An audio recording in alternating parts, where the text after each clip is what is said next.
Didn't the music irritate you terribly? And now I love it. I wouldn't do without it. Well, that is a Actually, but change, no, though.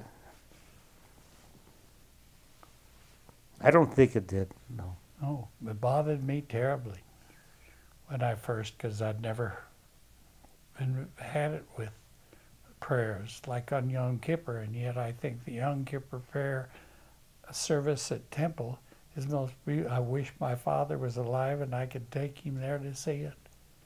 I think it's that beautiful. You still go to EDOS. I wouldn't go there. That's an acronym for East Denver Orthodox Synagogue. Why do I go there on Shabbos or on Saturday when I'm in town or available? I began going there because a lot of my friends that I grew up with went there. That was my first reason. The second reason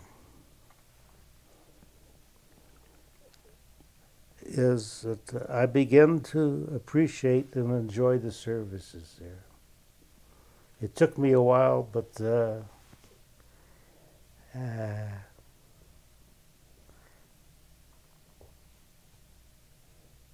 I just think it's part of me.